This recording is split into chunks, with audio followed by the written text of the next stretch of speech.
Good morning, everyone. Live again. Thursday, October the 6th, I believe.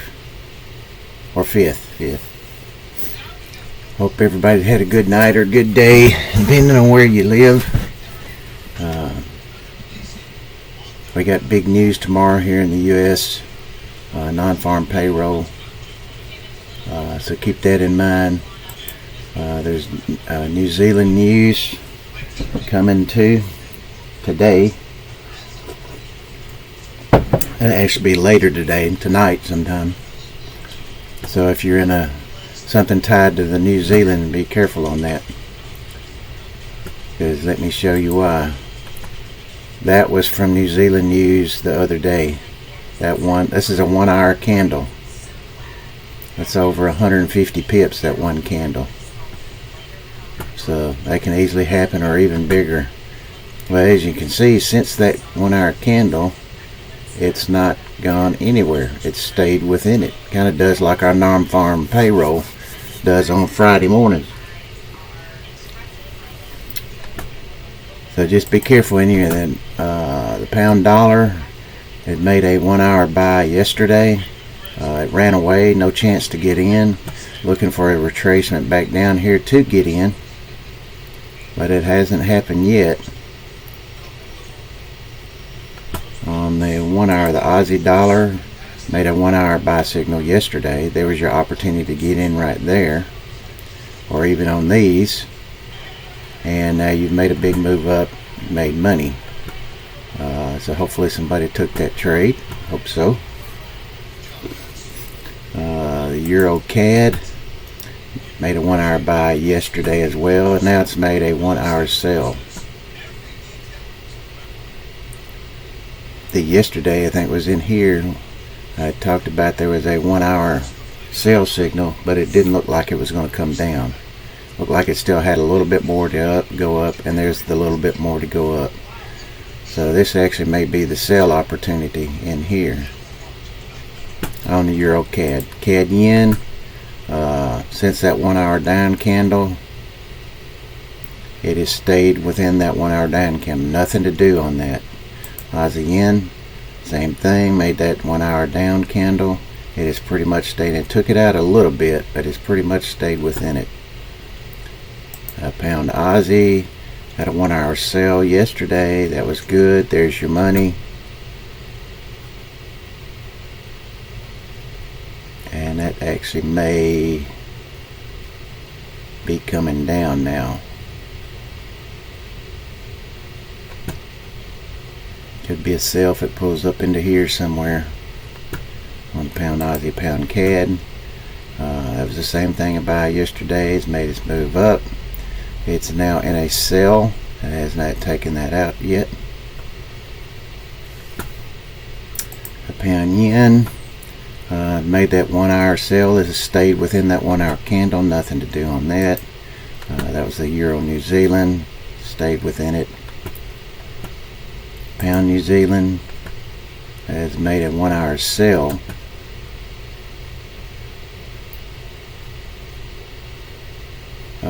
We're looking at it. Yeah, it could push back up into here before it sells off. New Zealand Yen made the 1 hour sell signal. Yesterday it stayed within that. Euro Yen 1 hour sell signal has stayed within that. And the Euro Aussie is still in a sell from yesterday, no, the other day, the 3rd. So there was your opportunity to get in. Second opportunity, there's the push down, and that's trying to push back up a little bit. If you got in this and that candle right there, that would initially been your stop. Then when you had this push down where you made your money, now this becomes your stop. That candle, you could actually move it even more. That's what I would do. Move it a little bit more. Instead of there, and move it down into here. Keep following it. Make sure that second half, if you're taking a half off, make sure that second half is at least going to make a couple dollars. And if it makes another push down, then again you can push it down. If it makes a push down back into here, then you can move that stop to right there, and you're really pretty in the money pretty good. Of course, if it takes that out, then you might look to take it off completely, the rest of it. But not really a whole lot there. The Euro CAD and the Pound Aussie sells may be the only two, and the Pound CAD sell too, but it's trying to take this out. Looks like it probably will. Let me see what's up there. Yeah, there we go. Resistance is right there. So that could be the better spot to sell. And that's 167.62. It may just get up there close to it and tap it, so it won't be exact. So keep an eye on that. For the others of you that don't know, I've been live streaming now since last Wednesday, so this is day number 8 live streaming for me. So if you hit the subscribe button, then you'll also have to hit the notify me button to get notified when I'm on live streaming. I usually trade Monday through Thursday, 8 a.m. Eastern time in the US until 10:30, 11 o'clock in the morning, and then it may come back in very late afternoon, early Asian session to check and see if there's any potential setups. It's moving the stops on the second half of my position, or the stops on my initial position to see. But it won't be on too long, about 30 minutes. That's about all it takes. It's that much. And kind of go over potential trade setups, if there happens to be any, which sometimes there is in the Asian session, sometimes there isn't. So if you would, just hit the subscribe and like button. That'll get you notified once you click on the notify me, and then it'll let you know when I'm up live on the YouTube channel. So any questions or comments, open to those. Feel free to ask those questions. We're going to keep an eye out. Let's see, Canyon or nothing. It did close below the support, so now that is resistance.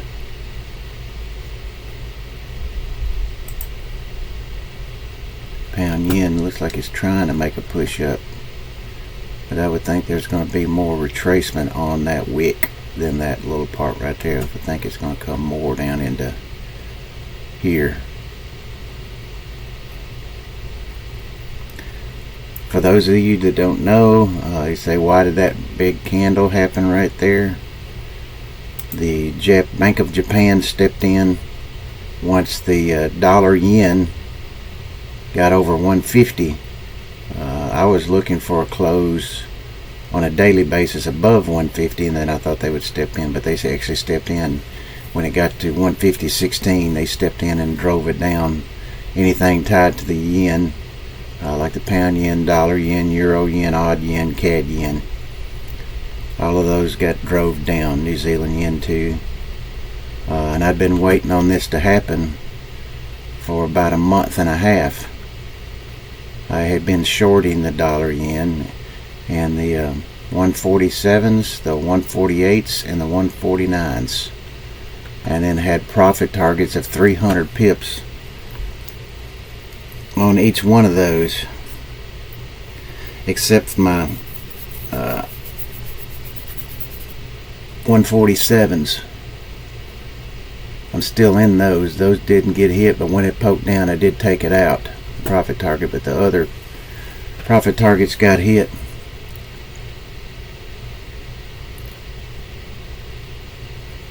So I made good money on those.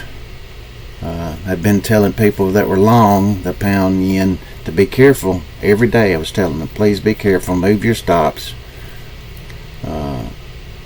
Many of them were saying, oh, it's going to 152. It might. It's going to 155. I don't think it will. Not on that. Bank of Japan's not letting it. That's not the real down move though. That's just sending a message. That candle is just sending a message. The real down move is going to be more like anywhere from 400 to 700 pip drop. This was only over 300.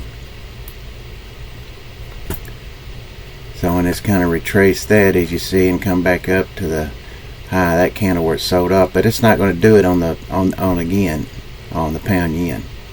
It's waiting until the dollar yen gets back up there above 150 again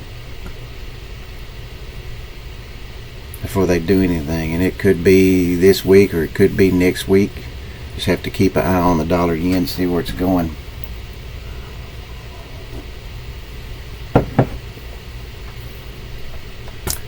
So I'm trying to find, let's see, was it this one that was up there? Euro CAD's up there. The pound Aussie, the pound CAD. Yeah, it's up at the highest. It made the poke up right there. Those two, and then all of these. That's too many. It shouldn't do that before it drops. So I got a feeling it's going to take out the high, and it's going to approach that resistance level right up there, close to it. May not get exactly to it, but it may get close to it. That's going to be the better opportunity to short the pound CAD. I don't think there was anything else. No. And now most of these is going to be waiting on the non-farm payroll. There should be a move today, but tonight and into Europe, they're going to wait on the U.S. for that non-farm payroll to see what it says. So careful on these. I do Forex. I do swing trading. I don't do day trading. I mean, it could be it wind up being a day trade depending on how much it moves. If I get in, I'll trade it in the morning.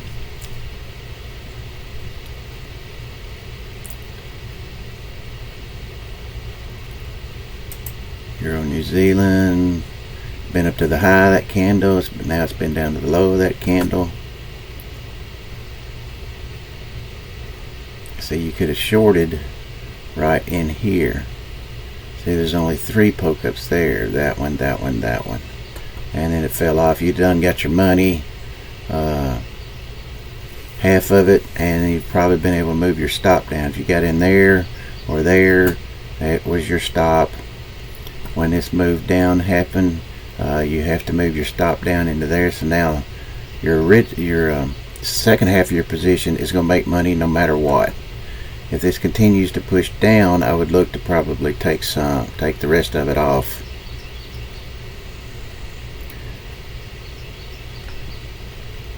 But that's me. You're welcome to do whatever you feel comfortable doing. That's the important thing. This is just for training and education purposes only.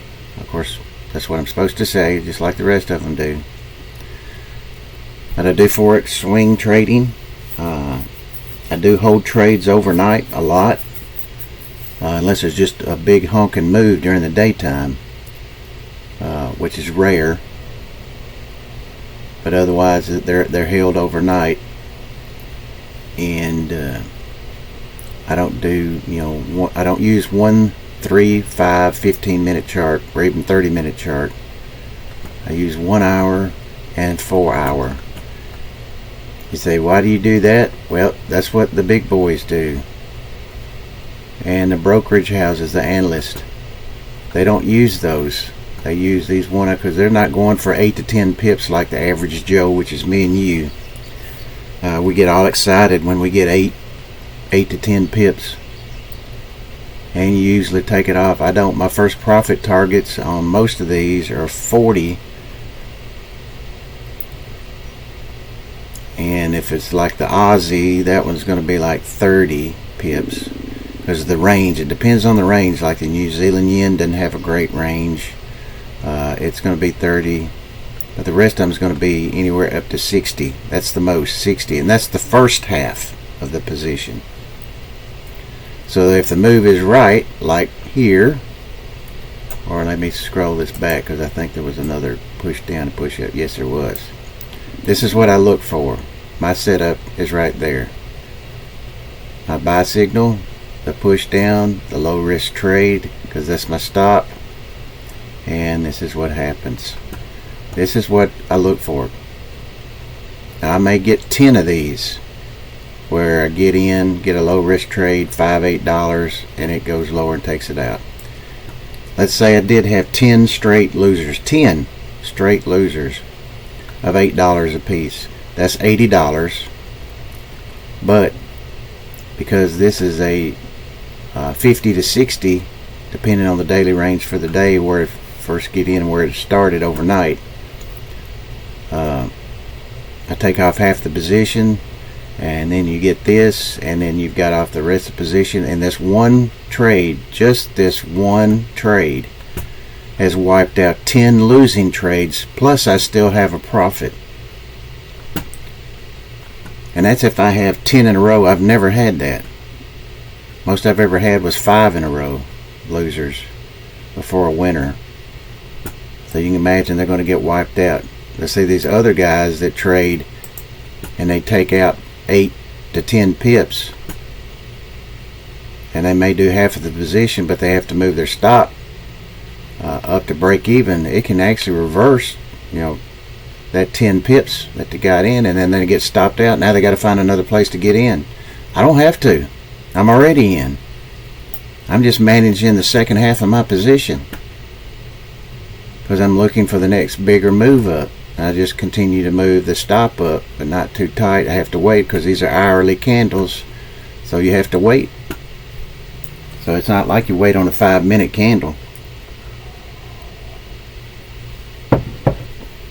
So that's my trading in a nutshell. Looking for all those. Like these on the sell, same thing. There. You get in short, low risk trade. Let's say this high is 178.21. This high is 178, almost 18, so that's $3 risk plus 4 on the spread. That's $7. You're risking $7. And if you got in there at 178.17, it's been down to 176.96. So that's 120 pips. 120 pips. And if you took off half at the 60, you got $30 on that one if you just done just one contract. And then the second part you've moved down, or you took off the rest of it when it pushed down over 100. So this is what you look for. This is what you look for. Now these are my indicator signals. You can't buy these. They're nowhere.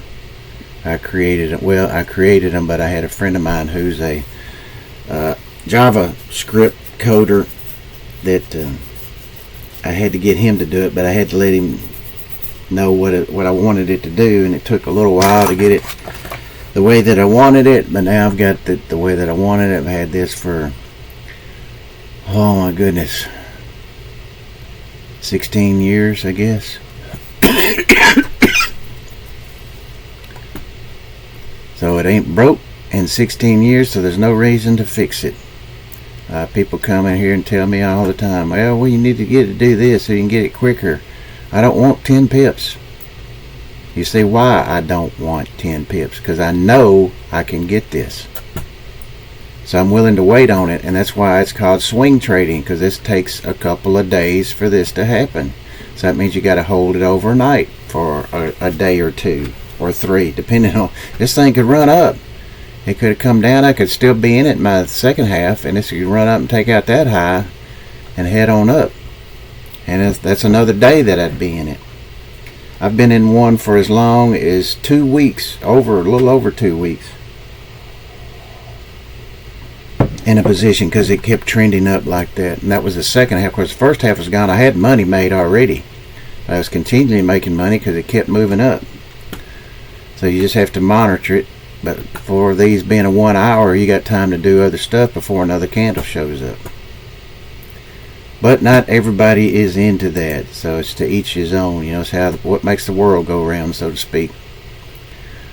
Pound dollar has made a poke up. We'll see what happens here, because that was resistance. I mean, that was support, drove down through it, became resistance. Now it's come back above it, so now it should be support, and it did support right there, but we'll see if this is going to take that out and head down lower, which we prefer it come down into here somewhere for a buy. And that could happen today, but I got a feeling it's going to be something tomorrow, because the non-farm payroll is tied to the US dollar, and the pound dollar is going to be tied to that. So got to keep an eye on that Euro CAD. Let's see, for laughs and giggles, let's take a short on this Euro CAD. Oh, I was going to get up and get some coffee, but I'll wait. Let me get this. Okay, so we need to see.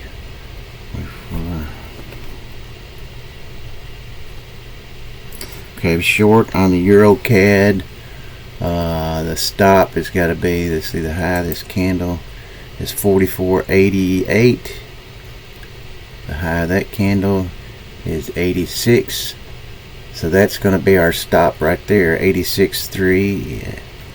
I got in at 68. So that is $18, $21 risk. And that's a half a position. It's not a full position. This could be because this is for training and education purposes. Because that's 21 pip risk, which would normally be $21, it's now going to be 10.5. I used to be able to figure this stuff in my head. So it's a $10.5 risk. I'm willing to risk $10.5 to be able to show you guys how this stuff works. Like I said, training and education purposes. So we'll see if this comes down or if it's going to go up and take it out. Euro CAD short on 1 hour. So that is a trade. But it's a half a position. It's not a full position. But this is normally what I look for.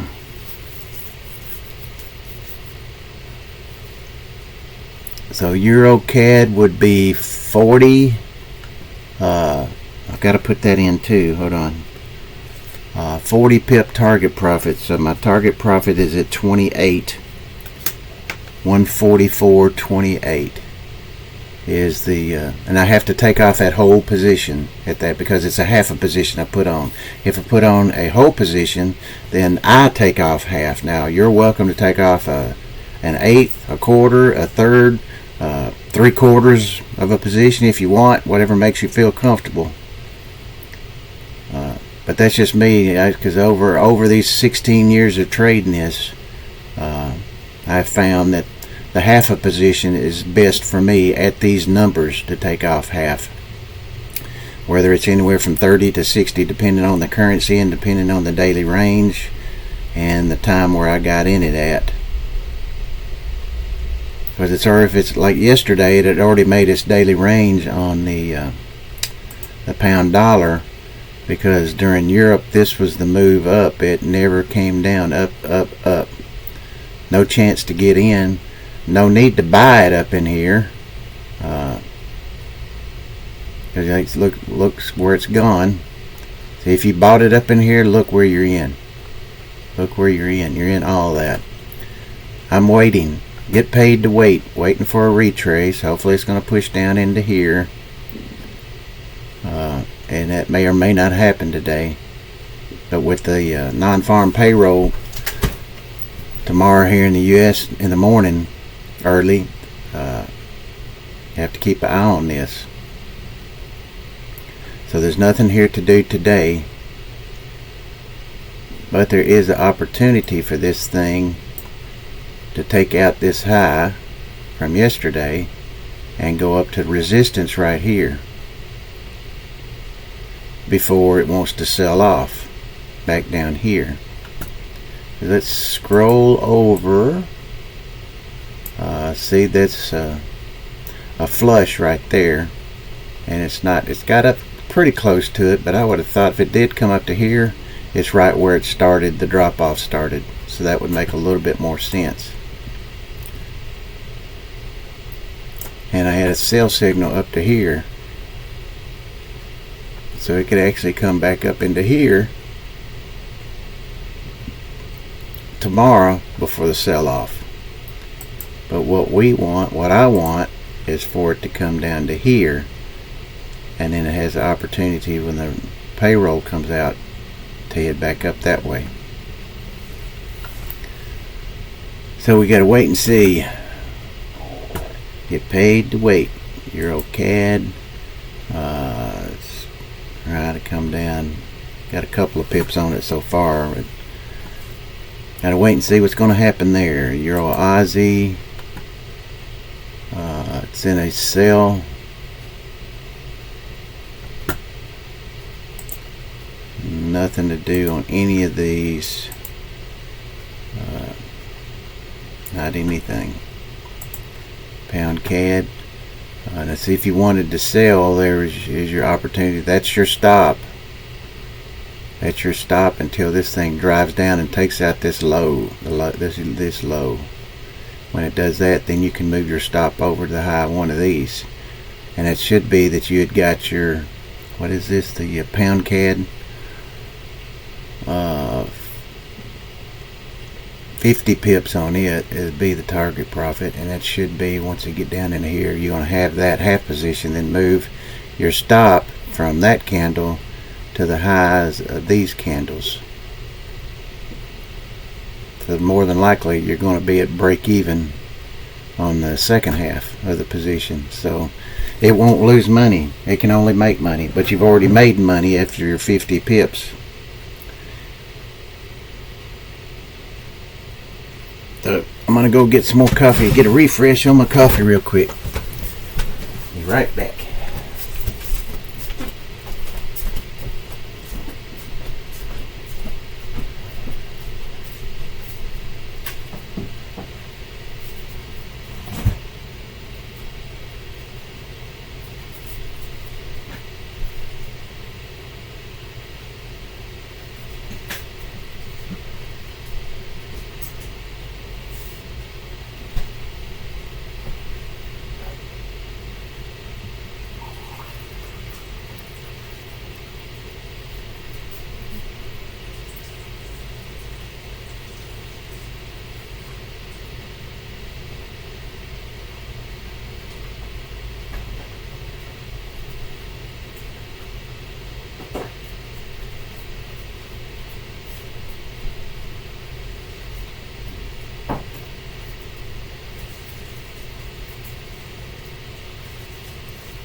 Okay, I'm back.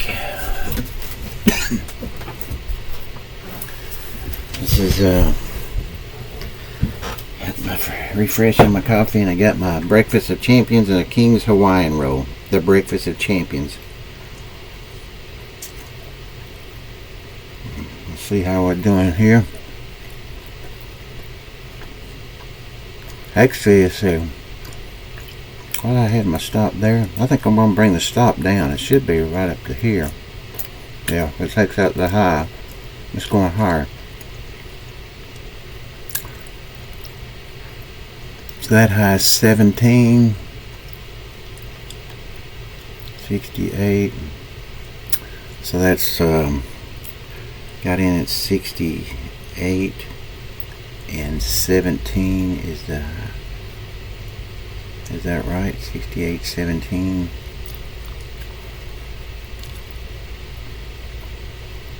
No, 68. How did I get that?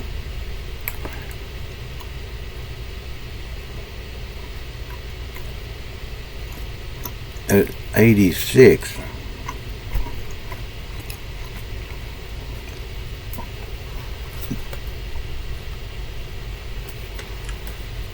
So 12 plus 17 is 29 for 14. 14 and a half. Well, I misadded that, didn't I? 88 was my entry. 17 is the stop. That's 29. Half of 29 is 14 and a half. So I got a $14.50 risk.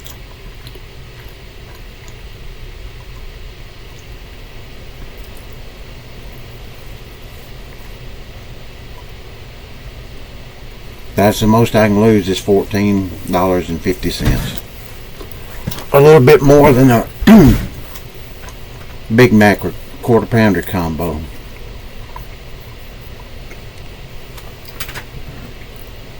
I can definitely do without that.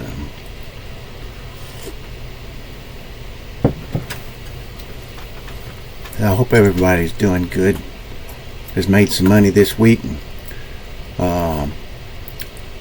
I'm trying to decide. I don't trade on Fridays. I just check my stuff on Fridays.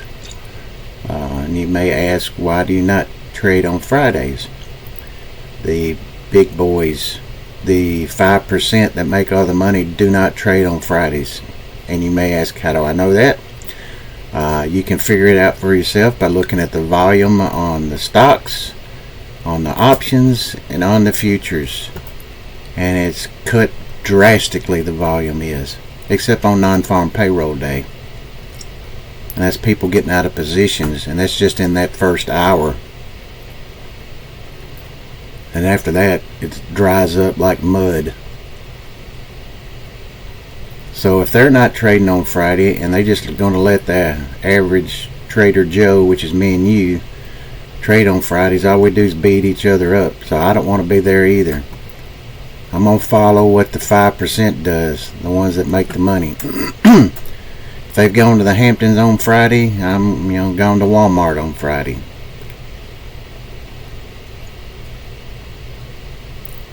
So Monday through Thursday should make most of your money.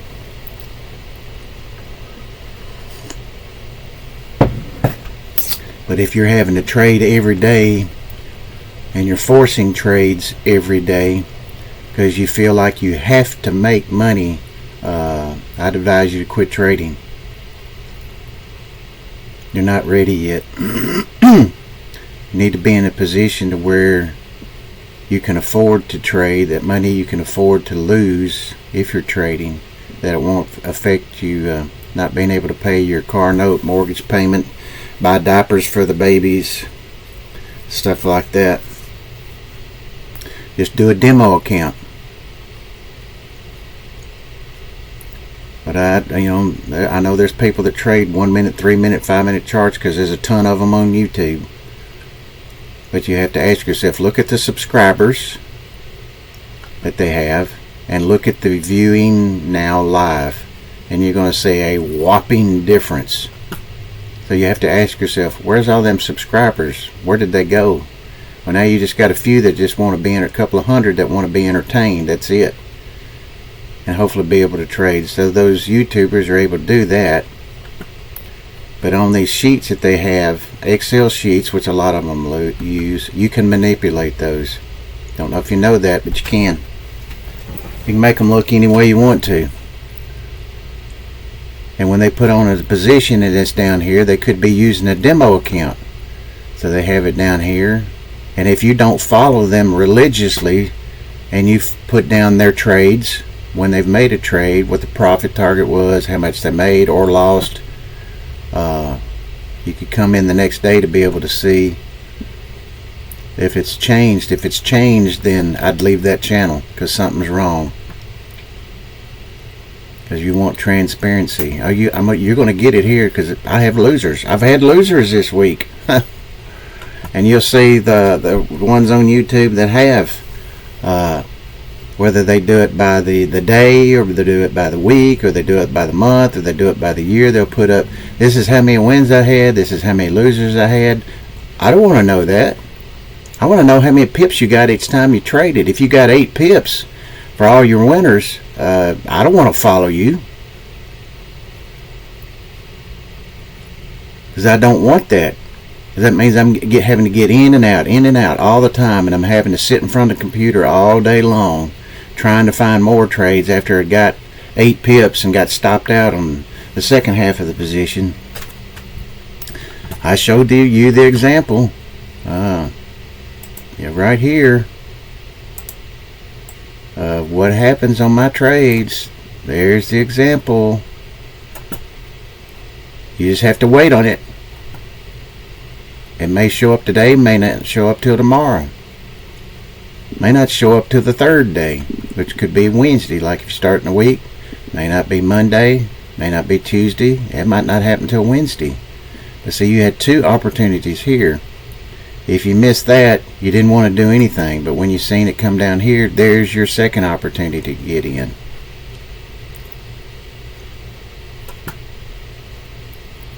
So you have to pick and choose. If you're wanting to be entertained constantly, this is not the room for you.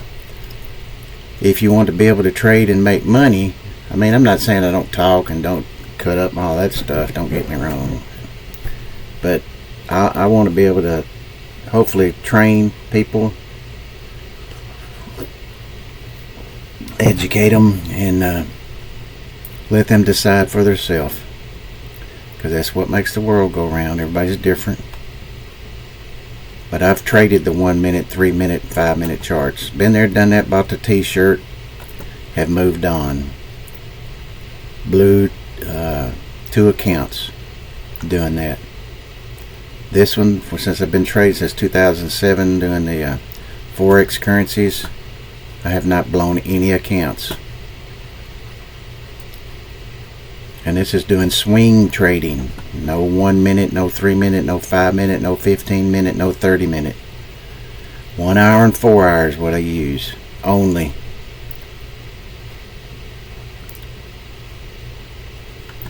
Because you see, well, you can flip to a 5 minute chart to be able to get in. Really? That tells me right there. All I do is see that. I don't need to. I'm on a 1 hour chart. This is what it does. That's what I wait for. There's where I get in. Low risk trade. It's either going to work or not. I would lose, what was that low? 175.40 basically. And that was 175.47. If I do a full position, that's a $7 risk. With a $4 spread, that's $11. That's the most I can lose. $11 is it. $11. But if I'm right, look what happens.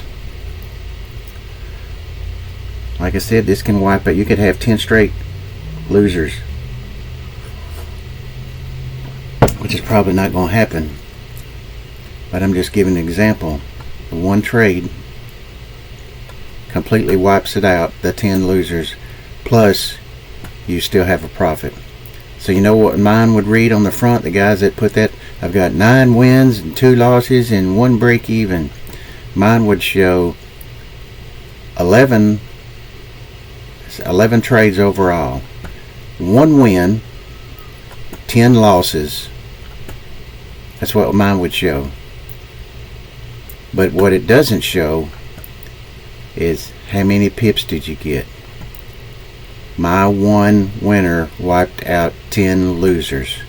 So would you rather have that where you're profitable with just 1 winner knocking out 10 losers, or would you rather have I had 9 wins, 2 losses, and 1 break even? But how many pips did you get? You had to make all them trades to get 20 pips. I wouldn't want to do that. The numbers aren't right. They don't G-haul. That's why I say pay no attention to those things. Ask how many pips did you get? How many pips did you get? And then divide them up. Divide those 12 trades into how many pips that they had. If they had 100 pips, guess what? They got an average of 8 pips. Which that's what most traders do. average Trader Joe, which is us. That's what most do. That's why they're in the 95 percentile of losers. They lose 95% of the time. I don't want to be in that. I don't know about you. Some people do because they like to be entertained constantly. I don't have a problem with chat rooms and talking, but I'm here to trade, not to talk all day long. And I'm here only 3 hours at the most anyway every day. Most of the time 2.5 hours, depending on what's going on, if anything. Because I don't want to have to stay on here just to talk. But I'm willing to train if people are asking questions, educate. So hopefully that's going to happen. But if you're looking for, what I call gunslingers, they're 1 minute, 3 minute, and 5 minute chart traders. I call them gunslingers because they got to have the action. They got to be in and out of trades all day long because they got to make money to pay the bills. So they're constantly having to find a trade, in and out, in and out, in and out, in and out. Too stressful. This is not stressful to me. I mean, sitting and waiting on that setup when the signal shows up. Now you have to wait to get paid, but you got paid, and then you got paid more. And if you're still in it, you're waiting for this thing to go up where you get paid even more if you're still in it. Now if you move your stop down into here, you about got stopped out. Not quite, but it's close. But you can't move your stop yet because you need a push up back up into here to where you can move your stop up somewhere in here and continually moving up if you're still in it. But because this was a huge move, let's see that high. What was that high? Well, let's say you didn't even get that one. Let's just say you got this. That high is 177.85. 177.85. And you got in at 175. So you got 240 pips. And that's just to right there. Because it went up to there, just saying you got out here. That's over 240 pips. Now that was a 2-day trade. But isn't it worth getting that? Where you don't have to worry about trying to find a place to get in and get out constantly. And that's stressful. This is here. Once you put it on, you know what's going to happen. You just sit back and wait. Now you can hunt for another one, another trade. We got Euro CAD. Okay, that's profit target is. We got profit target. Okay. Got in at 88. 48 was the profit target. We got that. Now I had to take off the full position. If you put on a full position, you should have had your profit target set at whatever you wanted it at, whether it was an eighth, third, a quarter, a half, 3/4. Mine normally would have been a full position. So I would have took off half at the 40. And then managed the other half would now be putting my stop at break even. Second half. So it's either going to continue down, I make more money, or I'm going to get stopped out, but I still make money. So because I did a half a position, I had to take it all off at that 40 pip, first 40 pip target profit. So that gives me that gave me $20 that trade. Man, I'm done on that.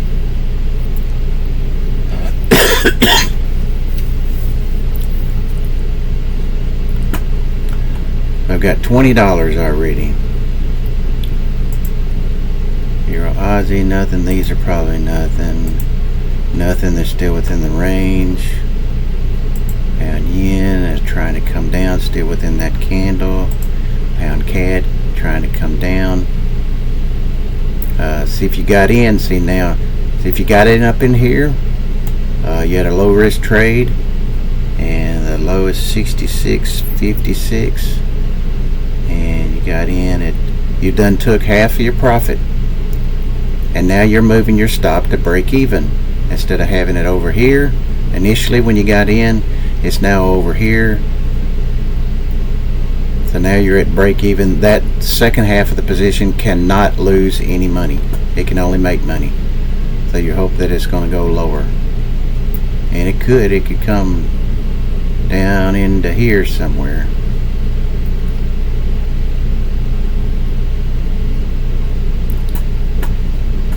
So pound Aussie is trying to poke down Aussie yen, staying within the candle, CAD yen within the candle, looking for it to come down into here before there's a buy opportunity. We already seen the Euro CAD, done made my money on that. Aussie dollar now is trying to pull down. That's look like that's what's happening. Or it could pull down into here, somewhere into here, for another buy opportunity. Because you see, you had that. See, this is what I look for. Again, there it is. My sales setup doesn't always show up. I have to wait for it to set up, and then when it does start showing, it starts showing at the beginning of the candle. I have to wait to the end of the candle, the higher close. So that's a whole hour I have to wait. And then I had to wait another 1, 2, 3, 4, 5, 6, 7, almost 7 hours later to be able to get in. See, whenever if I'm up and I see this, I put in an order down in here to buy. And if I'm still up, and this is during the US session and I'm up, then I see if it's going to push down into here, and when it does, then I get in. I go ahead and buy it. That's my stop right there. And then this is what happens. So would you want to get in here and say, oh yeah, it's going up, oh, I got 8 pips, okay, close it out. Okay, now you got to try to find another place to get in. I'm already in it. I'm just following it now. When I get in, the stop's there initially. When they push up, move the stop up into here, which would be about break even. And then when you get this push up, you move your stop up from there to here to here.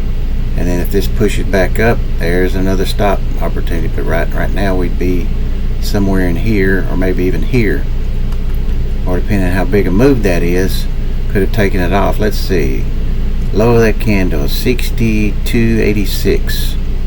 The high of that candle 63.77. That's 90 pips.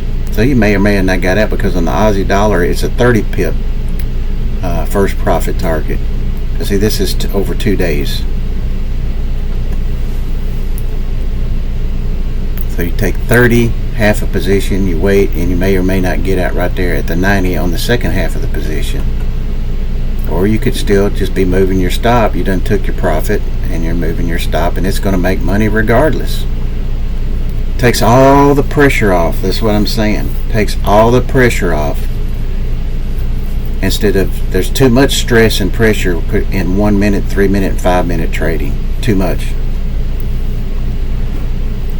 But some people like that because they want, like I said, they're gunslingers. They want the action. Because they got to make so many trades, got to make so much money per day.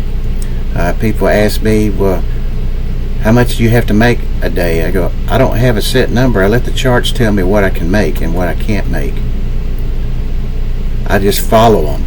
That's all I do. I give my first profit target, and it's going to hit it or not hit it. And I'm going to get, like this trade, if I got in it, when that showed up, came down here, it could have took that out. I'm out. I lost. Would have lost. But it would have been a small loss. That low is 86, and that low is 80, almost 85. So that's basically $1.50 to get this. But you know, not everybody wants that. If you're working a full-time job, I would suggest swing trading. I would not suggest trying to trade a 1, 3 minute and 5 minute chart while you're working. That could get you fired, and I'd hate for that to happen to anybody. So you could still trade. It would be just a different style of trading, and then you're still making money at your full-time job while you're learning or doing smaller trades like what I do. You could have done a half a size position there. That low was 85. That low was 86, plus the spread, which is 2 on this, been $3. Cut it in half, $1.50. You'd have had $1.50 risk on that trade to make that. And that's working a full-time job and doing swing trading.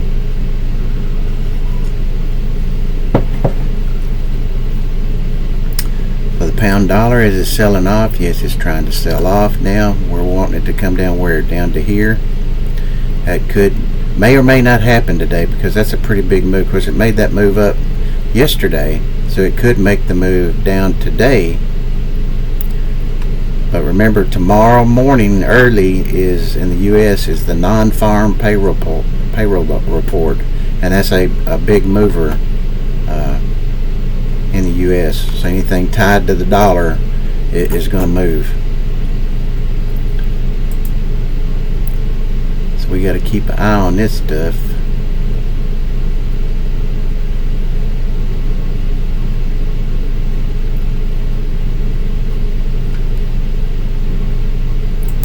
EuroCAD still pushing down. Has it made a lower low than what it did? No. But because I had only a half a position, I had to take the whole position off.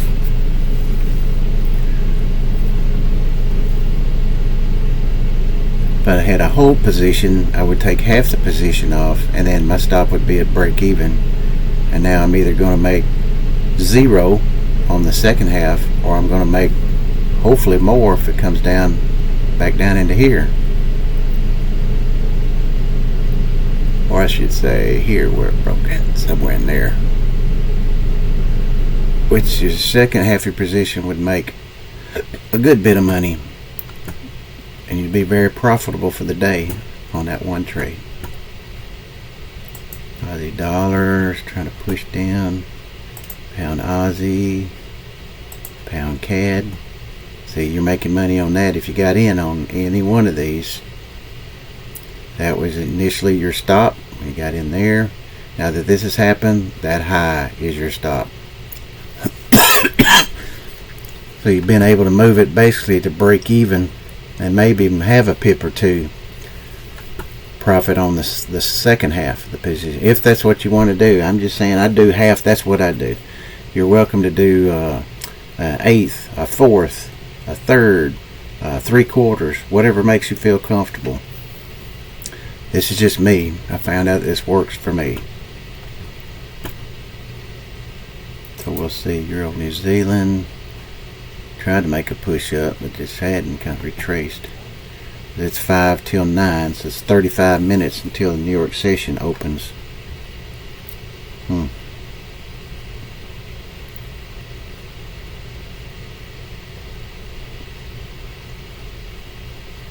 So if you're just now getting on here, you're finding me. I do swing trading. The whole trades overnight, sometimes a couple of nights, sometimes even longer, depending on how the trade goes. I trade 1 and 4 hour charts.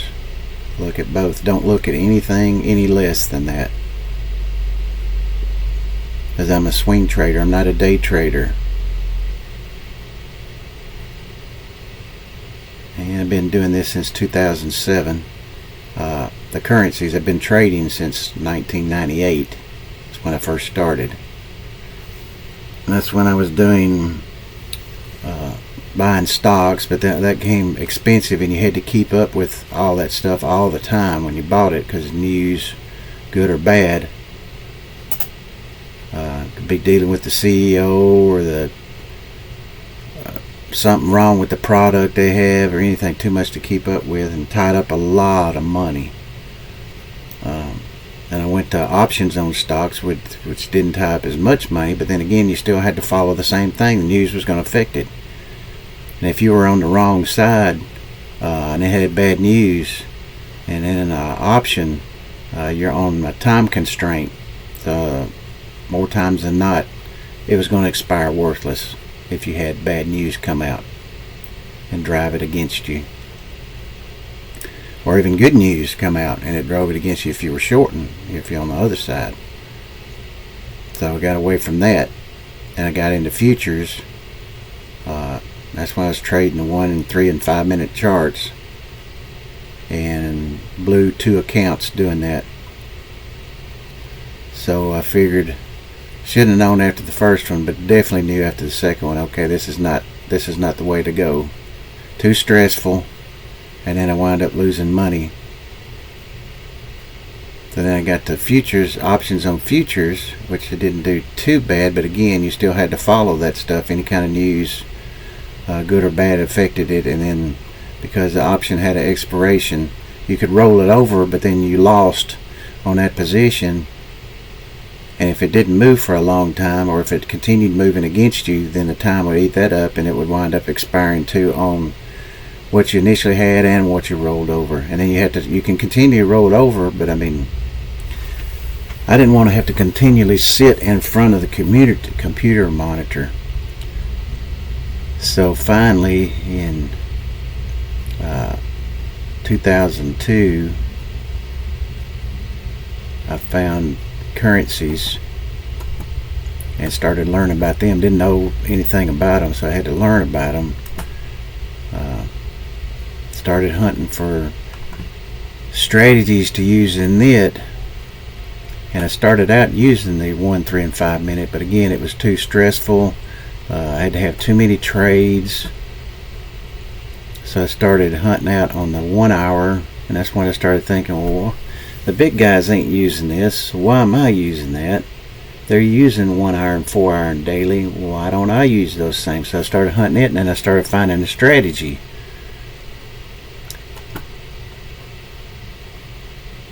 And once I found it, I go, well, I don't want to still have to sit in front of the computer. I want to be alerted, which when this signal shows up, I get alerted.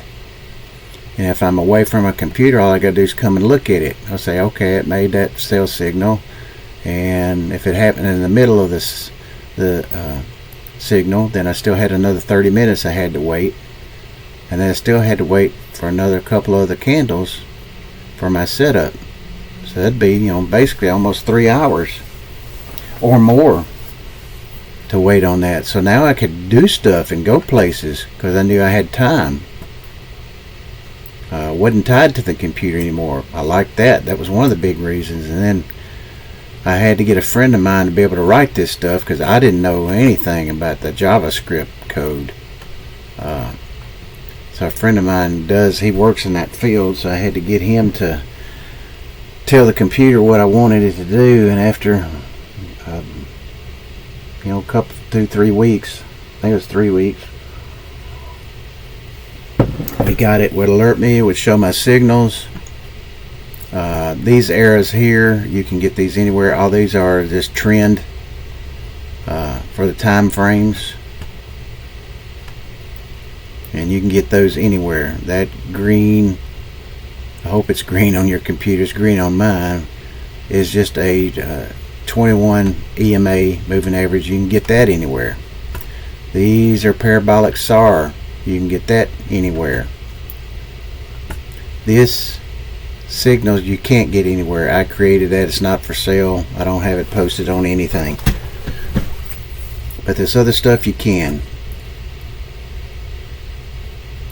These are based on price and time. The color change depending on, of course, the blue is for buying, but it tells you about the volume that it's coming in or not coming in yet. This yellow is basically neutral. And then it can happen here, a little yellow star. But it'll tell you that the based on price, time, and volume, all three of those together. So you can't get that anywhere else either, because I also did those. And that kind of helps to tell me what's going on, or what's possibly to come. What is possibly to come.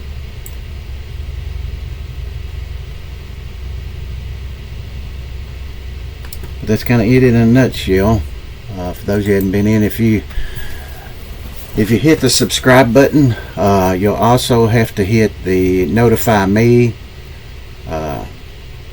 button, to get notified when I'm on live streaming. This is day number 8 for me, live streaming. So the only way you're going to get notified is if you subscribe, number 1. Then you have to click also the notify me, and then you'll be notified when I come on. I mean, actually come on. And I trade Monday through Thursday in the U.S. Eastern Time. So usually on 8 in the morning, stay on till 10:30 or 11. So I'm on about 2.5 to 3 hours, depending on if anything's happening. I leave early if nothing's happening.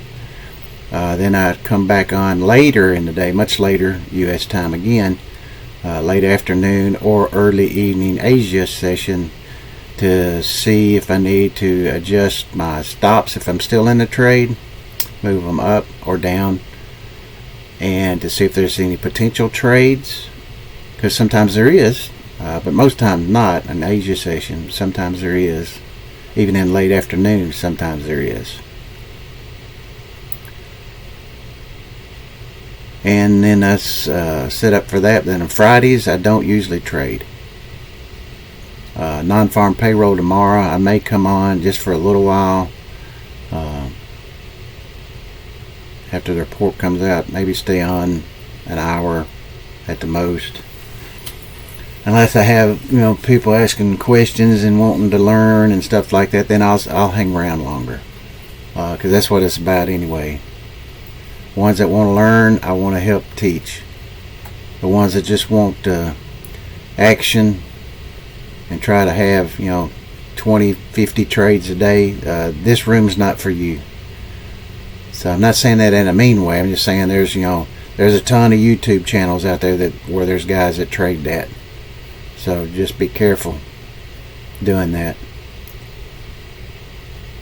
because I want to be able to have less stress, and I don't want to have to sit in front of the computer all day long, and I want to be able to just find the trade, and the trade's going to work or not work on my swing trading.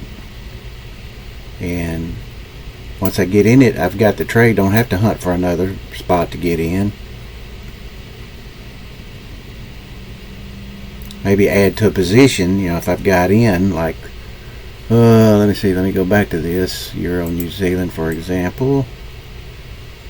I think this was the one that pulled, yep, there's the pull down. Aussie, see, if I got in there, took half the position, say okay, it's come back down here, I'm gonna add the other half of the position back, so now I have a full position again. So now I can do the same thing, and that may or may not have happened. It could have just done this and then just kept going up from there and never gave me an opportunity, because the risk would be high up in here. Down here the risk is low.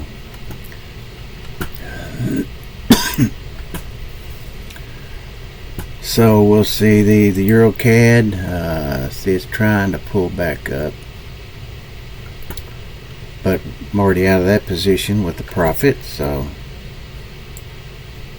Euro Aussie sideways, Euro Yen still in the candle, New Zealand Yen still in the candle, Pound Yen still in the candle, Pound CAD. You could be in a sell from there. With that push down, you probably, yep, you got half of your, or whatever you wanted to take off, you took it off, and now you've been able to move your stop and actually get a couple pips if you got in one of these. Now in that.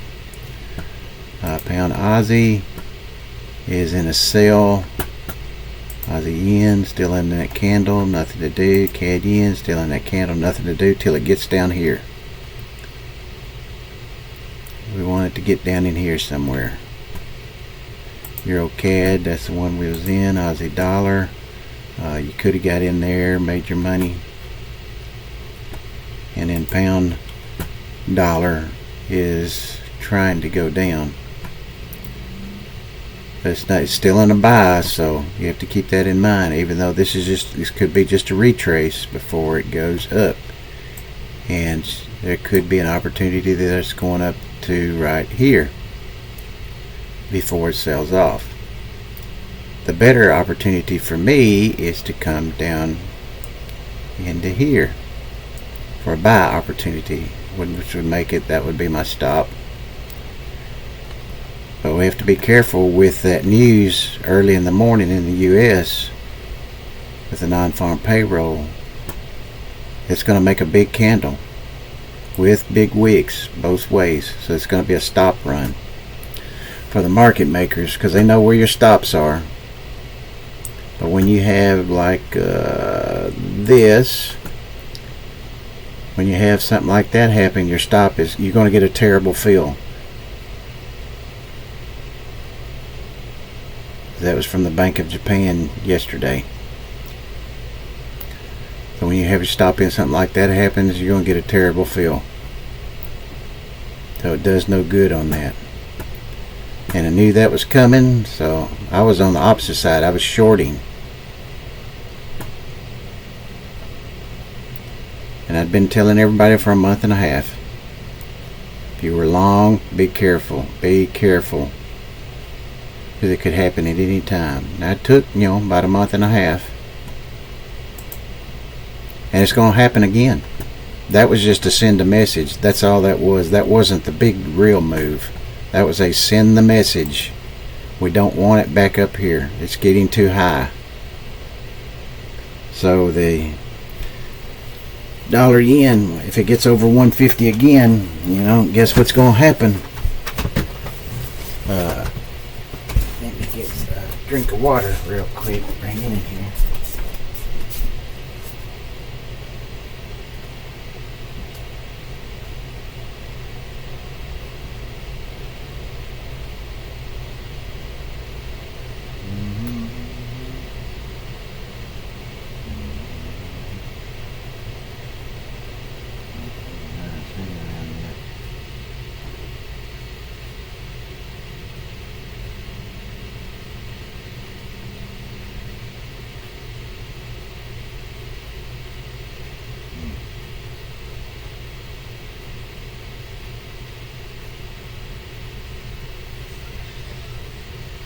So this is the dollar. Excuse me. The dollar yen is hanging and running on 149. So nothing's going to happen. Nothing's going to happen yet on that one. It could actually push up, and that may or may not happen tomorrow because it's tied to the dollar, which is and that's U.S. news. So anything tied to the dollar, you got to be careful on, because we don't know which way that's going. Because these reports are manipulated too, if you didn't know that. I hate to burst your bubble on that you're trusting the government, but these reports are manipulated. And they know, the ones in the know ahead of time what the report says. So they're privy to more information than what the average Joe, which is me and you, are. So to be a fly on the wall, you'd be able to make a bunch of money. But unfortunately we're not, so this is what's going to happen. You just follow the charts. The charts will tell you what to do. They tell you what to do. EuroCAD. We got our money on that. If you're still in that EuroCAD, if you took that short, your stop should be at break even now. You got in up in here. Initially, if you got in up in here, that was your stop. Now you've been able to move it to break even. And you should have, some of your position was took off already on that poke down. So at break even, that one's not going to lose any money. It can only make money. Now that's where no stress. There is no stress, because you've already made money, and now your other position is going to either break even or it's going to make more money, which makes you feel even better. As opposed to if you took the 8 pips, you got stopped out, and now you're trying to find another place to get in. See, my way of trading, you don't have to. You don't have to. Swing trading. That's why it's called swing trading. May or may not get a trade today, even though we got one. You may or may not get one. It might not happen till tomorrow. It might not even happen tomorrow. It might not happen till the next day. But there was a EuroCAD move. This is several days back on September 28th. See how this done? Bump, bump, bump, ran away. You didn't have a chance to get in on the 1 hour. Let's go to the 4 hour.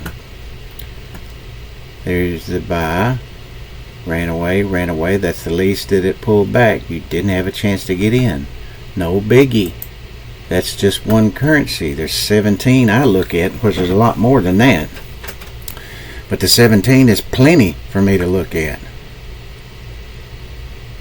So we would go, let's say, to the CAD yen. And that's from yesterday, the candle. I think there was a short that started back here. 1 hour, sell, ran away. Didn't have a chance to get in. But more times than not, it comes back to it, close to it. Not all the way back to it. But we can only hope that it comes down in here for a buy, and then that's when it makes its push back up. And we can ride that thing all the way back up. Now let's look at a 4 hour on the CAD yen, see if it gave us a chance. Got in, boom, no, no, no. See, the risk is too great. No chance. You pass on that one.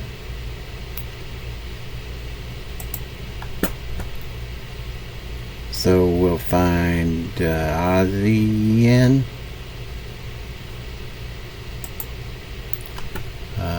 That's from yesterday, the Bank of Japan. We'll scroll back. This should be a sale. There you go. 3 opportunities to get in.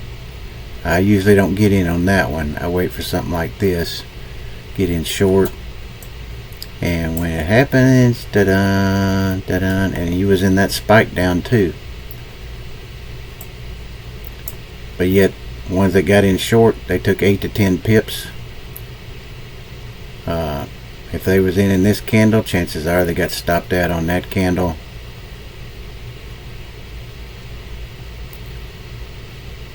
And then they were trying to find another place to get in while you were in it. And you took off half your position. You were just moving your stop down all the way. They were trying to find places to get in. I think there was a buy in here too. It was right there. That was on September 27th. There was a buy signal there. There's your poke down again. And blah, blah, blah, blah, blah, blah. Low risk trade. That would be your stop. Get in there. If you got lucky, I mean, that's I don't want to get in. That's just, there's too many of those that happen. It's just a flip of a coin at that point. But that's what I want to happen, because that low risk trade, if it takes that out, then it's wrong, and I hardly lose any money. And then I have to wait because it's hour candles. So I can go to lunch, I can go to Walmart, go to the grocery, do whatever, get gas, whatever I want to do until the next couple candles, and come back and take a look at it. So I've got freedom. I have freedom. Day trading, you don't have freedom. You have stress and no freedom. I have no stress and freedom trading my way. But like I said, it's not for everybody. Not for everybody. That was the Aussie yen. Let's see if the 4 hour also gave us the opportunity on that buy. When did I say it was? The 27th?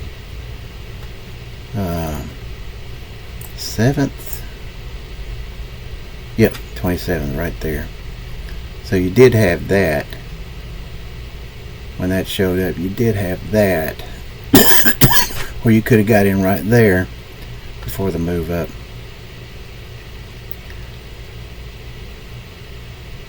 Now see, you did have a buy signal over here, but again, you may or may not have took that. I wouldn't have took that.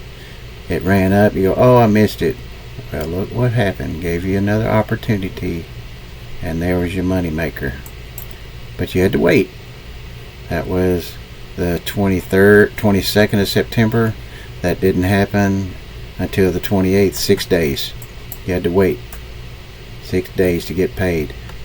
And there may be guys who say, I gotta pay my bills, I gotta pay my bills. Can't wait 6 days, I need to make money. Again, you don't need to be trading if you're having to do that. You already need money that you can afford to lose. It's not going to affect you paying your mortgage, your car payment, diapers for the babies, taking the wife out to places.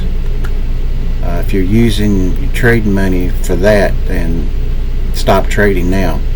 You need to have stopped trading yesterday. See, there was a buy in here. Sell signal. There. One poke down, two poke down, go. And that's a 4-hour chart. Now that's going to be several days. Let's see. Let's say you got in right here. Signal set up right there. August the 18th. You got in. Say you didn't get this one. You had to wait to that one. August 21st, 3 days later. And then it ran up until August 30th. So that's 12 days, almost 2 weeks, where you could have stayed in it. You got in it, ran up, you took off some money right there. You move your stop up, push back down. You're still in it, it runs up. Now you move your stop up to here, pushes down some, runs back up. Now you move your stop up to here, and you just keep doing it until you think it's hit a profit target. There would have been resistance up in here. So more than likely, I would have taken off in here the rest of the position. Yep, I would have missed that little bit right there moving up. But look what I made. Well, that. And I had to be in it for, a week, a little over a week. But to me, it's worth it. You don't have to find another trade. You're in it. You're already in it. If you wanted to do a retracement, let's go back to that. If you wanted to do a retracement, say you got out, that's one. You wanted to do a retracement, you got in there, got some of your out, it came down. Now the risk is, because this is a 4-hour, the risk is going to be great, because that would be your stop. The low of that candle is 93.22. The low of this candle is 92.82. Is that 93.22? 93.22. 92.82. That's 22, and 18 is 40. So your risk is 40. The most I usually go is 30. I don't even like going that. I like going less. But say you took that and you got in, then that was initially your stop. When you got that, then you can actually move your stop up to where you got in at. So break even, you done made your money there.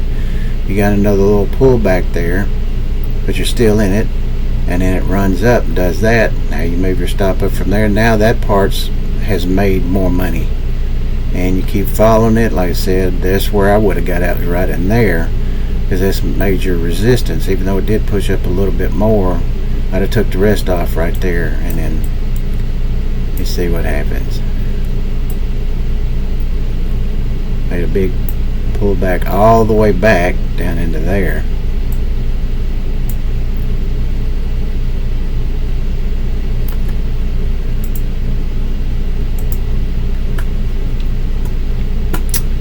We're going to use the Euro CAD is trying to push back down again. The pound CAD trying to push down. Pound Aussie was already in a sell.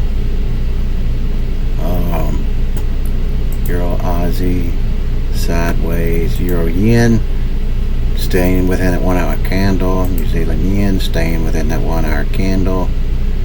Euro New Zealand staying within that one. I went to the high of it, it's gone to the low of it, stayed within the candle. They're waiting on that report early in the morning here in the US. Pound yen staying within the candle. We've seen the pound CAD.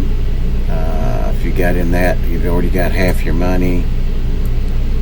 Pound odds in the sale. Odd yen staying within the 1 hour candle's gone up to the high. Hadn't gone down to the low yet, which we would love to come down there. CAD yen, hopefully it's coming down to here, staying within the candle, nothing to do. Aussie dollar, made a buy, there was your opportunity to get in.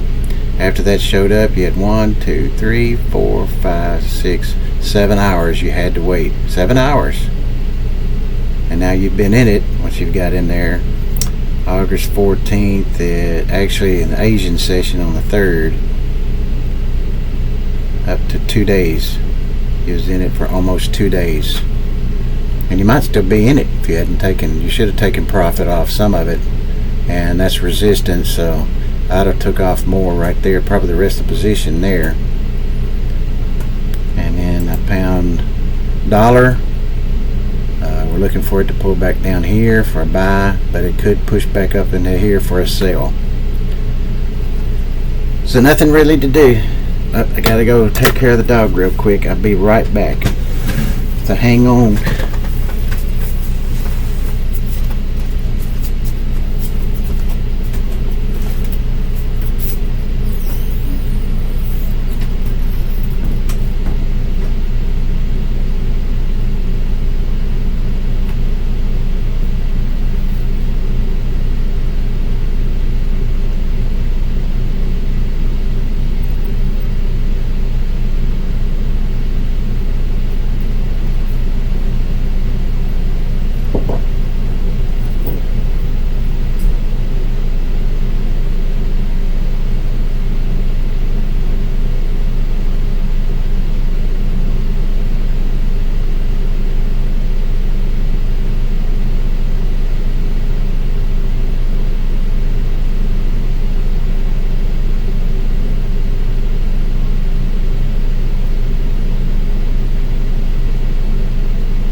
dog's probably gonna holler after a while to want back in. She just likes going out on the deck and patrolling everything. If nothing's going on, then she gets bored and she wants to come back in the house.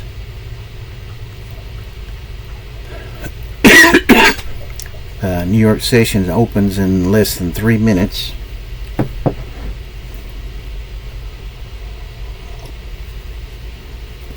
I'm gonna go pour the rest of my coffee out because I'm done for the day. That's my limit. Be right back.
Okay, sorry about that. I'm back. I had to take the trash out too real quick before the trash people came. So I got that project took care of. So the New York Stock Exchange is now open. Pound dollar trying to push back up. Euro CAD trying to push back up. Euro Aussie coming down.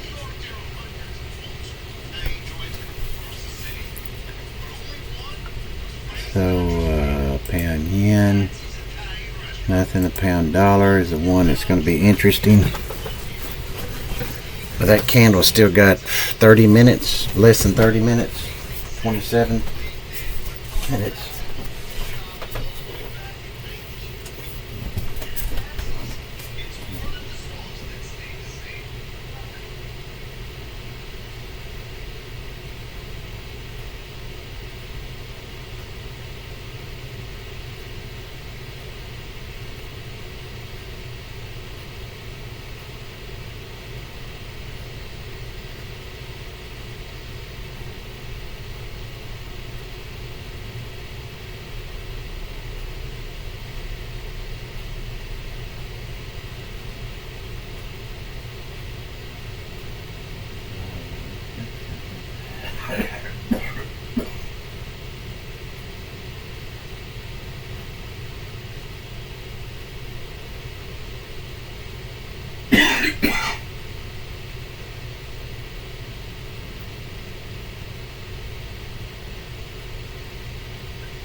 Okay. Let's see what everything is doing.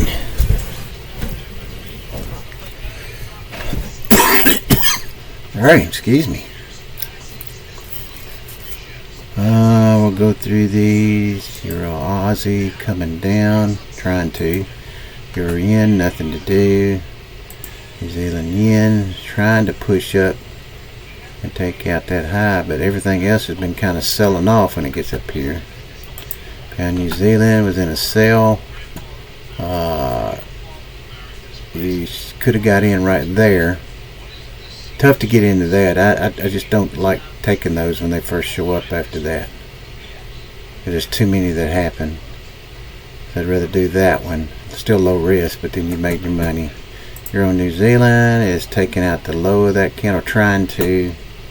Pound Yen staying within the candle. Pound CAD doing nothing. Pound Aussie was in a sell. There's your opportunities to get in right there short, and you've made money. Odd Yen it's gone up to the high but hadn't gone past it. CAD Yen, we're waiting on it to come down here. So nothing doing that. Euro CAD trying to push back down again. We made our money on that one already. Aussie dollars trying to push back up. Let's see, when this pushes up toward the high up here, if you're in this Aussie dollar, you can move your stop from there, or even if you had it there, to under that low. So if you got down in here, it's making money as it's going up. Pound dollar trying to push up, but it's at resistance. And you may ask, what are these? Those are parabolic SARs. You can get those anywhere.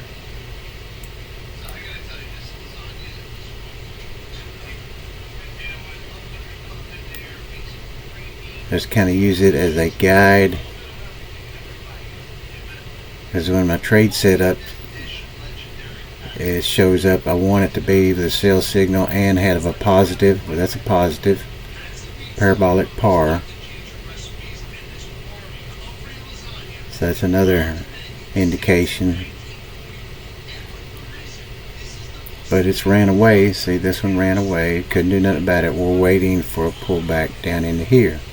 Now if it pushes up and goes up into here, we're going to look for a sell opportunity.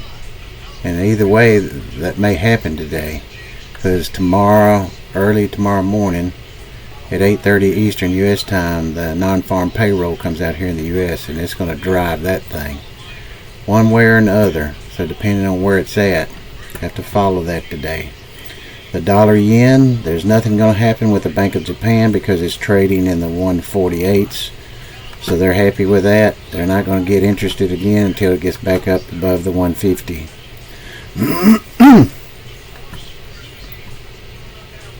So that's everything that we're looking at right now. So does it seem like the pound dollar is going to try to push up in here today? Because the daily range is still not done. It's got a ways to go, and that would take it up to the daily range up in here. So getting paid to wait, that's what we do. Getting paid to wait. But I've already made some money today.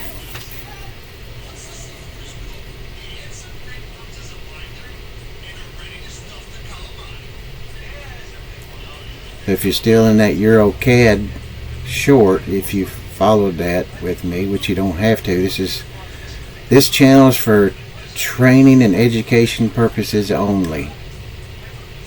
And if you trade, only risk what you can afford to lose. Please don't trade if it keeps you from making a mortgage payment, making your car note, buying diapers and clothes from the kids.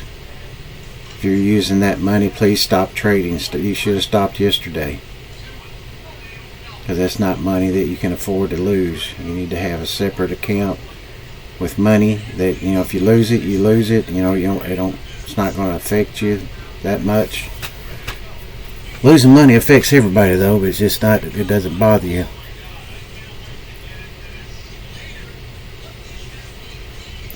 Again, if you're just joining us, since the New York session is now open, if you found me by accident, this is day 8 of live streaming for me. If you want to try to find me more often, you have to click the subscribe button, and then also you'll have to click on the notify me button, and it will notify you when I'm on live. And I come on from 8 o'clock in the morning Eastern time. I'm in the US, and I stay on till usually 10:30, 11 o'clock, depending on the day, what's happening, if stuff's going sideways, nothing going on. But then I come back late in the afternoon US time, or early Asian session, and check to see if there's potential trade setups, or if I need to move my stops, make an adjustment there. But that's not going to be for long, about 30 minutes usually, about is all it takes, unless there is questions and comments, and then I'll stay on and be able to try to answer all those for you. And if you don't mind just hitting the like button too. I'm not one that's going to press that. A lot of those YouTubers, that's what they do, spend a lot of time. Hey, click the like button. We're not going to make a trade until we get to 100 or 500 or 1,000 likes or whatever it is. So you have to question, are they really trading? I mean, do they need that? Do they really need that? Mine's more about trading. I'm not trying to get Taylor Swift's subscribe numbers to where you can get paid by YouTube and get paid advertising. A lot of YouTubers that are trading, that's what they do. That's what they're trying to get. But again, I'm going to rehash the same thing, go over. If you see guys on there that have like wins and losses based on a week or a month or a year, it shows you how many wins they have, how many losses they have, how many break-evens they have. They need to show you the pips. How many pips do they make over those trades? And then divide them up into how many trades they have. And if they're down around 8 or 10 pips for each trade they make, you need to leave that channel. You don't need that. You can make a lot more, and you don't have to continue to keep trying to find trades to get in and get out of. Swing trading is, once you get in it, it could be for the day, for over a day, for over 2 days. I mean, I just showed you one for 2 weeks that you've been in. No reason to get out. You're still in it. You can look for retraces to add to the position if you've took off some of the position, as long as it's low risk.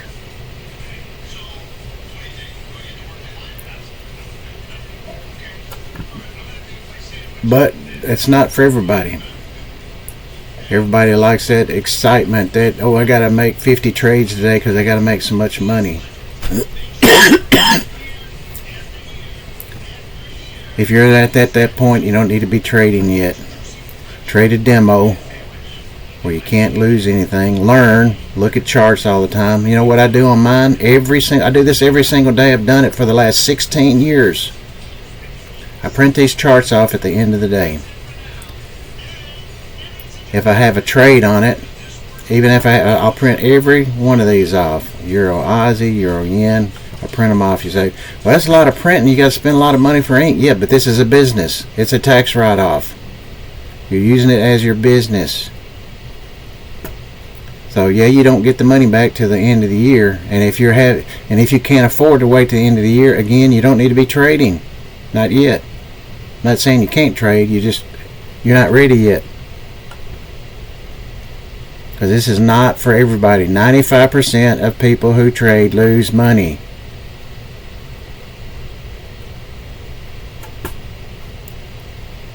So try not to be in that 95%. That 95% is not over one trade, it's over time. There's a lot blow their accounts, and then they can't get back into trading. or they almost lose all their money in their account, and then they can't get back into trading because they got to refund it.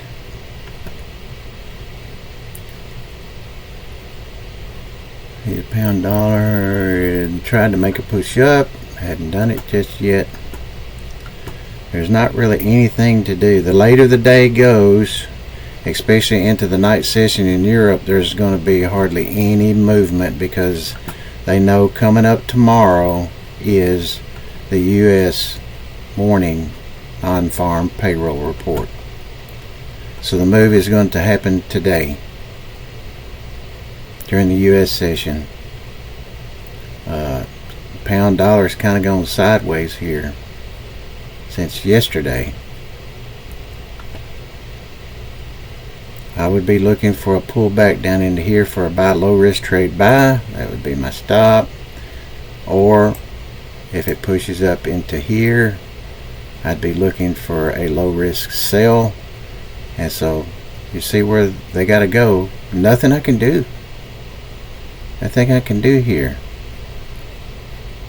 I mean, if it takes the high out of the daily the daily from yesterday, which is right there, if it takes that high, or Europe session high, then that thing is probably going to push up into here. So for you, there could be an opportunity to buy. But I'm waiting on both, sell and buy. Waiting on both because I know there's a sell signal over here, which would put it up into there, like I said, for opportunity to sell. Low risk trade, what I'm looking for. If it's not there, I don't take it. I go to the next currency and look. There's plenty to look at, plenty. Just because you missed one, say like that trade yesterday, you missed that, there's other opportunities. You missed that one, but you got that one. And that would have been your trade yesterday. I poked down into there, low risk trade, because that was your stop. Or actually, that would be the stop. If you got in here, that's your stop. If you got in there, that's your stop. But because of this and the poke down, if it takes that out, it's going to take that out. So that, if you got in there, that's your stop. So it would save you a little bit of money on the initial trade. And then, of course, there's your money maker. I would have got out right and there. Even though it went up a little bit more, I would have took off the rest of the position right there. As you see what's happened, it's already retraced some there, and it's come back down to that same part. Actually took it out just a little bit, just gone below it. Hadn't closed below it, but it's gone below it.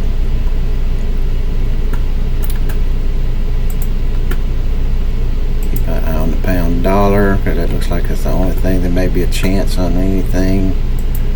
Euro Aussie.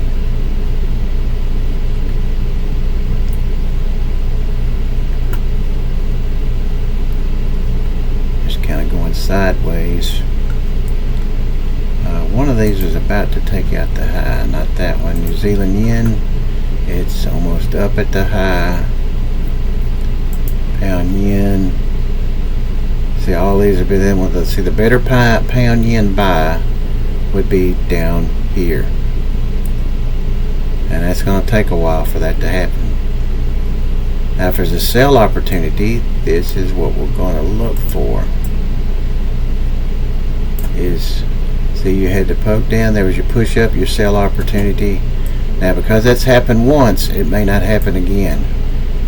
You could push up into here. You could push up into here and give us possibly a low risk buy, but it may not hold. Excuse me. Need some more water, I think. So nothing to do on that one, which is good. We're paid to wait, not paid to trade. I know that's, you hear that a lot, but that's actually true. Odd yen, nothing to do. It's went up to the high, didn't close above it. Now it's kind of sold off. The better buy opportunity is down here. Got a ways to go on that. This had a sell also, but it's way back up here.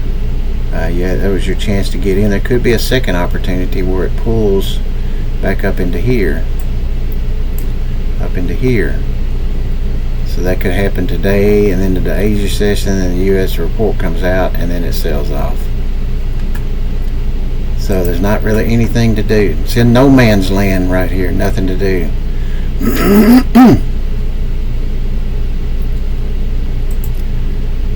Pound dollar. That candle's got less than 12 minutes to go. Like I said, that could push up, take out the Europe high and yesterday's high, and push up into here.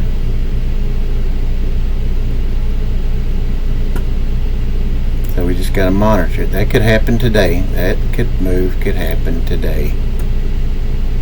Gives a sell opportunity up in there. But we really have to watch it with the news that's coming out in the morning, because we know there's not going to be hardly any movement tonight or during Europe, because they're going to wait on the news from the U.S. because it's big news.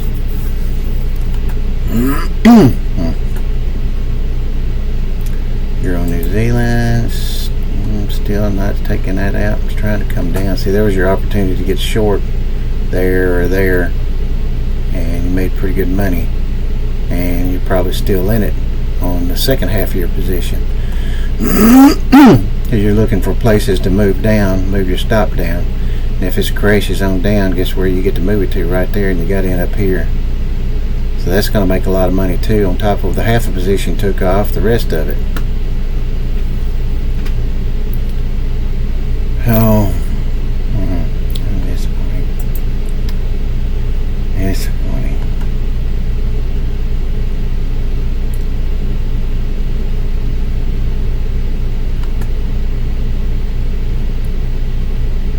So don't try to force trades. Please don't do that. Let's see if we can go back and did we show the pound CAD buy? That was a push up yesterday, gone sideways since then. But the initial buy move was right here. So that was back on September the 28th. So you'd have still been in that until basically yesterday, which would have been the 4th. So 6 days. 6 days you'd have been in that trade. You'd have never had to find a place to get in and get out. But see what happened here? It ran up without you. That was the biggest retracement. Risk is too great. Can't get in. No pullbacks. And here we have a sell opportunity.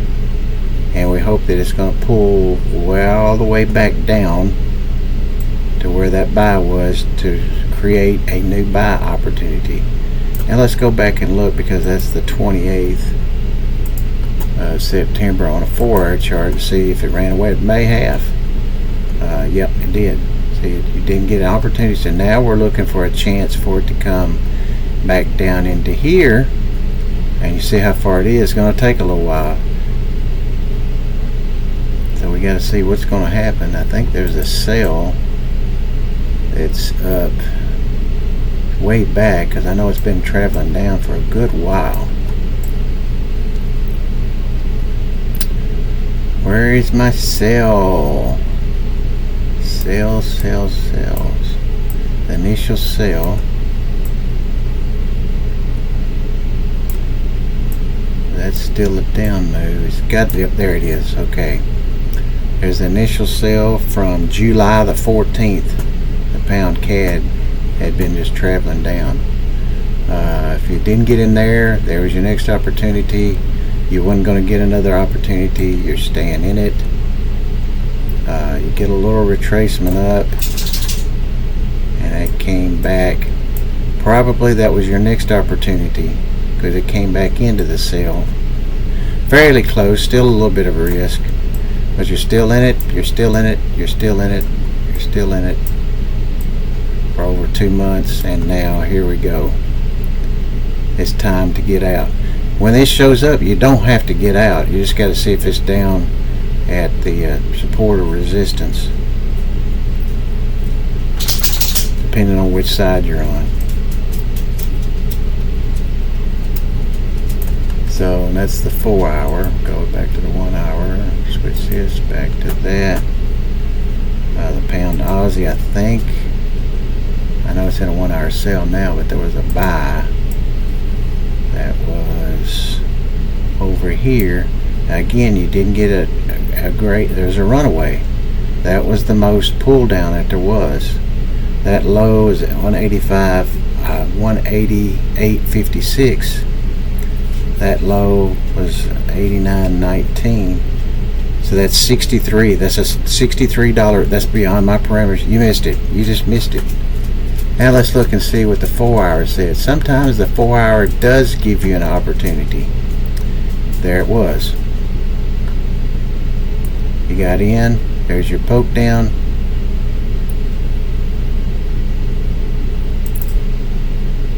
To get in.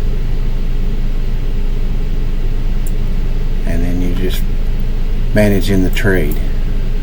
Back to 1 hour. Back to 1 hour and that.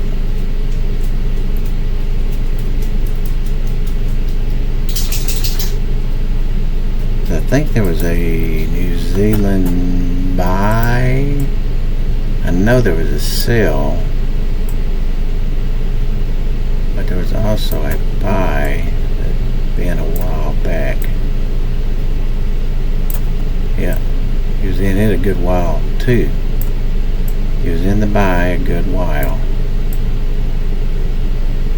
A couple of months it looks like, because it's continually gone up.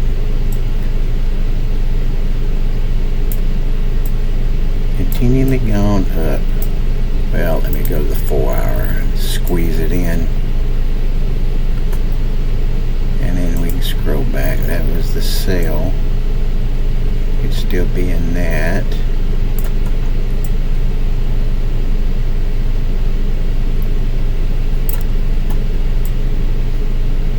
I know this has been a move for a couple of months to the upside. There it is right there. Yeah, July the 28th. 2 months. Well, the sale's been going on for several days, so actually it's less than 2 months. If you didn't get in that, you had a chance to get in that, and you didn't have another chance until right here. So August 21st, you actually had to wait 3 weeks to get in the trade long, and this is what happened. That was a retrace back into the original buy. That was the retrace, and it's just continued pushing up until now. Well, the sale has come back down.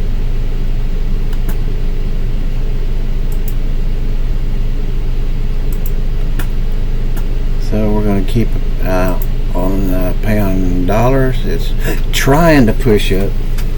It's trying. It's got 4 minutes for that candle. Less than 4 minutes for that candle. Let me get another drink of water real quick.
phone too. I forgot I didn't have that.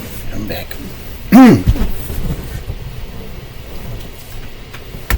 Keeping an eye on these. Market's been open almost 35 minutes.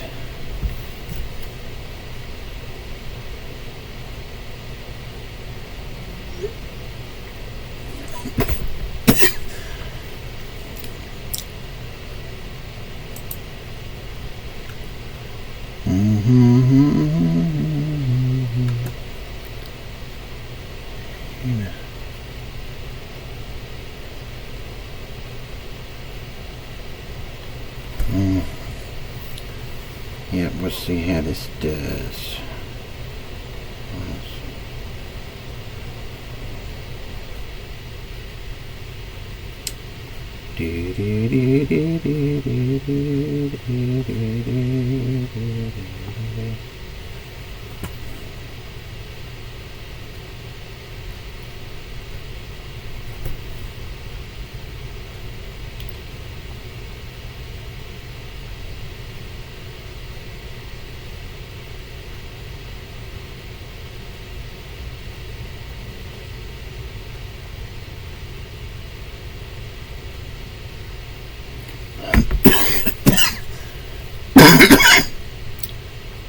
$1 went sideways there, not really making a move. Pound yen's trying to come down. That's kind of what we want. Pound CAD, that's trying to come down from the sell there. Still, it's gone sideways for a while, good while. Pound Aussie, had a 1 hour sell. Nothing else really to watch. New Zealand yen went up to almost the candle high from yesterday with that spike down. Euro yen staying within that candle. Aussie dollar not doing really anything.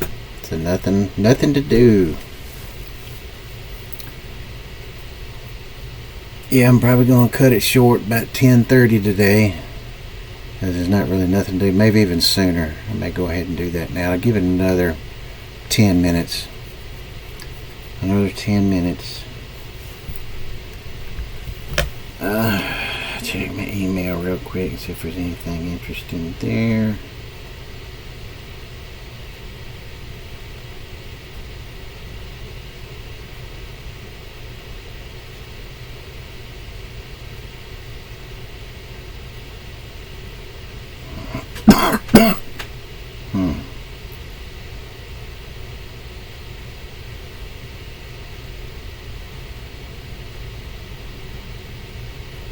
No, I don't want that. Don't want that. Don't want that.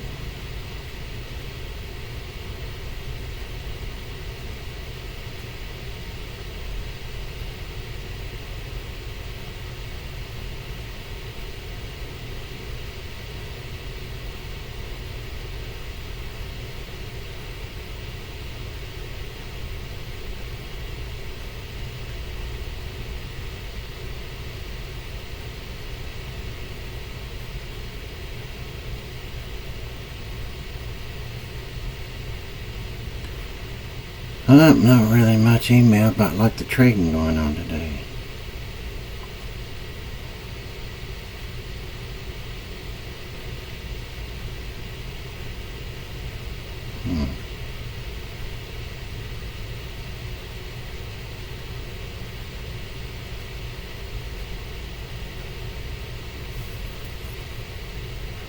With the pound dollar, was it trying to go up? Let's look at it.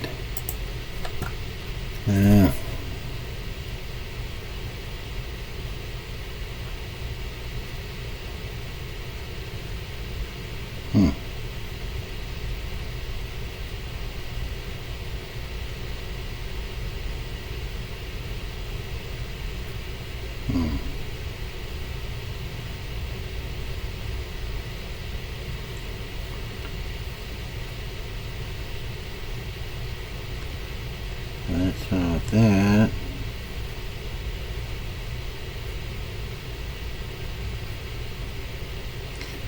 I think I've already checked this one. Yep.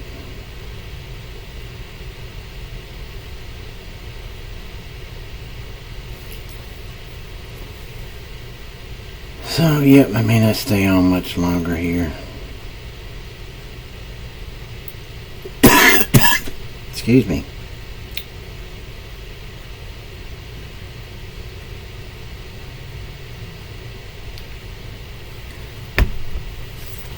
I'll go through them one more time. That's the pound dollar. There could be a push to take out the Europe high and yesterday's daily high, and then it would push up into here for a potential sell. Or it's going to take this out and drive down into here for a potential buy. But we got the US dollar non-farm payroll report early in the morning here in the US. That's going to affect that. Going to affect the Aussie dollar too. It's still in a buy. Euro CAD still in a sell. CAD yen looking for a drive down into here for a buy. It's still got ways to go. Aussie yen staying within that 1 hour candle. Reached up to the high, hit resistance, sold off. Pound Aussies made a 1 hour sell. Pound CAD has made a 1 hour sell. There's your opportunities to get in. But that one could go a little higher as well. Up to here. Right in there. Pound yen. Staying within the 1 hour candle. Really need to come down to here for a buy opportunity. Euro New Zealand. It's trying to take out that candle from yesterday. Went up to the high, sold off, now it's back down to the low. Hadn't taken it out yet. Pound New Zealand's in a 1 hour sell. Too far away to do anything. New Zealand yen within the 1 hour candle. Went up to the top and is trying to sell off. Euro yen is staying within that 1 hour candle. Need a pull down that in here to buy. And the Euro Aussie is in a 1 hour sell. So it's in no man's land, nothing to do. And if you wanted to get in the sell right now, this would have to be your stop right there. I just hope it's going to come down. But that's it for everything for today, guys. Remember, this is day number 8 for me live streaming. I record the videos, so they'll be on for you to watch later. It'd be like 2 hours, something like that. I think it takes about for it to do that, all that stuff. If you hit the like and subscribe button, just the subscribe button. I mean, if you want to hit the like, that's fine too. You want to hit the subscribe button, but then you're also going to have to hit the notify me button, and it'll notify you when I'm on live. And so you'll have to hit the subscribe button to be able to do that. But I hope everybody is in your trades. If you're trading, move your stops when you can. Take the profit if you haven't. If it's moved, whatever you feel comfortable with, whether it's a eighth, a fourth, a third, or a half, or 3/4, whatever you feel comfortable with, and then just manage the rest of the position that you have on. So please do that. Remember, non-farm payrolls is in the morning at 8:30 U.S. time. There won't be much movement tonight in Asia or Europe because of that big news coming. So just keep all that stuff in mind. And I'm going to be on, I think, in the morning for probably an hour.